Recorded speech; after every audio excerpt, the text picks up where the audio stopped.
സങ്കീർത്തനങ്ങൾ അധ്യായം 45. രാജകീയ വിവാഹം. എൻ്റെ ഹൃദയത്തിൽ ഉദാത്തമായ ആശയം തുടിച്ചു നിൽക്കുന്നു. ഈ ഗീതം ഞാൻ രാജാവിന് സമർപ്പിക്കുന്നു. തയ്യാറായിരിക്കുന്ന എഴുത്തുകാരൻ്റെ തൂലികയ്ക്ക് തുല്യമാണ് എൻ്റെ നാവ്. നീ മനുഷ്യമക്കളിൽ ഏറ്റവും സുന്ദരൻ. നിന്റെ അധരങ്ങളിൽ വജോവിലാസം തുളുമ്പുന്നു. ദൈവം നിന്നെ എന്നേക്കുമായി അനുഗ്രഹിച്ചിരിക്കുന്നു. വീരപുരുഷ, മഹത്വത്തിൻ്റെയും തേജസ്സിൻ്റെയും വാൾ അരയിൽ ധരിക്കുക. സത്യത്തിനും നീതിയുടെ സംരക്ഷണത്തിനും വേണ്ടി പ്രതാപത്തോടെ വിജയത്തിലേക്ക് മുന്നേറുക.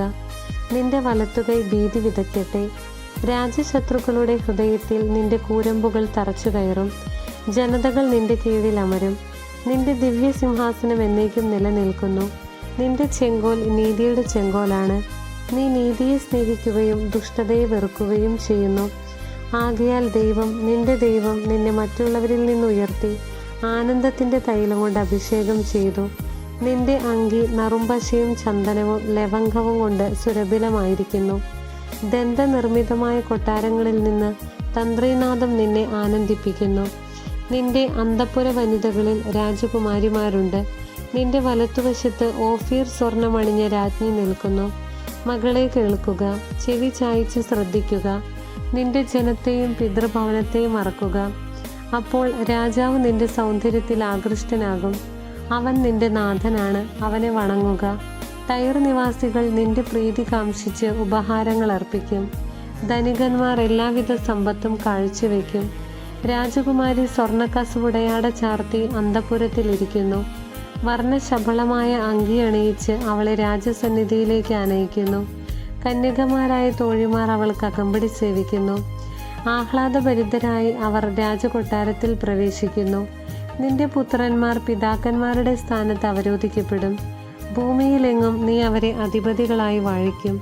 തലമുറ തോറും നിന്റെ നാമം കീർത്തിക്കപ്പെടാൻ ഞാൻ ഇടയാക്കും. ജനതകൾ നിന്നെ എന്നേക്കും പ്രകീർത്തിക്കും. അധ്യായം 46. ദൈവം നമ്മോട് കൂടെ. ദൈവമാണ് നമ്മുടെ അഭയവും ശക്തിയും. കഷ്ടതകളിൽ അവിടുന്ന് സുനിശ്ചിതമായ തുണയാണ്. ഭൂമി ഇളകിയാലും പർവ്വതങ്ങൾ സമുദ്രമധ്യത്തിൽ അടർന്നു പതിച്ചാലും നാം ഭയപ്പെടുകയില്ല. ജലം പതഞ്ഞുയർന്നിരമ്പിയാലും അതിൻ്റെ പ്രകമ്പനം കൊണ്ട് പർവ്വതങ്ങൾ വിറകൊണ്ടാലും നാം ഭയപ്പെടുകയില്ല. ദൈവത്തിൻ്റെ നഗരത്തെ, അത്യുന്നതൻ്റെ വിശുദ്ധ നിവാസത്തെ സന്തുഷ്ടമാക്കിക്കൊണ്ടൊഴുകുന്ന ഒരു നദിയുണ്ട്. ആ നഗരത്തിൽ ദൈവം വസിക്കുന്നു. അതിന് ഇളക്കം തട്ടുകയില്ല. അതിരാവിലെ ദൈവം അതിനെ സഹായിക്കും. ജനതകൾ ക്രോധാവിഷ്ടരാകുന്നു. രാജ്യങ്ങൾ പ്രകമ്പനം കൊള്ളുന്നു. അവിടുന്ന് ശബ്ദമുയർത്തുമ്പോൾ ഭൂമി ഉരുകിപ്പോകുന്നു. സൈന്യങ്ങളുടെ കർത്താവ് നമ്മോട് കൂടെയുണ്ട്. യാക്കോബിൻ്റെ ദൈവമാണ് നമ്മുടെ അഭയം. വരുവിൻ, കർത്താവിൻ്റെ പ്രവൃത്തികൾ കാണുവിൻ. അവിടുന്ന് ഭൂമിയെ എങ്ങനെ ശൂന്യമാക്കിയിരിക്കുന്നു എന്ന് കാണുവിൻ. അവിടുന്ന് ഭൂമിയുടെ അതിർത്തിയോളം യുദ്ധമില്ലാതാക്കുന്നു. അവിടുന്ന് വില്ലൊടിക്കുകയും കുന്തം തകർക്കുകയും ചെയ്യുന്നു. രഥങ്ങളെ അഗ്നിക്കിരയാക്കുന്നു. ശാന്തമാകുക, ഞാൻ ദൈവമാണെന്നറിയുക. ഞാൻ ജനതകളുടെ ഇടയിൽ ഉന്നതനാണ്. ഞാൻ ഭൂമിയിൽ ഉന്നതനാണ്. സൈന്യങ്ങളുടെ കർത്താവ് നമ്മോട് കൂടെയുണ്ട്. യാക്കോബിൻ്റെ ദൈവമാണ് നമ്മുടെ അഭയം. അധ്യായം 47. ജനതകളുടെ മേൽ വാഴുന്ന ദൈവം. ജനതകളെ കരഘോഷം മുഴക്കുവിൻ. ദൈവത്തിൻ്റെ മുൻപിൽ ആഹ്ലാദാരവം മുഴക്കുവിൻ. അത്യുന്നതനായ കർത്താവ് ഭീതിതനാണ്. അവിടുന്ന് ഭൂമി മുഴുവൻ്റെയും രാജാവാണ്. അവിടുന്ന് രാജ്യങ്ങളുടെ മേൽ നമുക്ക് വിജയം നേടിത്തന്നു. ജനതകളെ നമ്മുടെ കാൽക്കീഴിലാക്കി. അവിടുന്ന് നമ്മുടെ അവകാശം തിരഞ്ഞെടുത്തു തന്നു.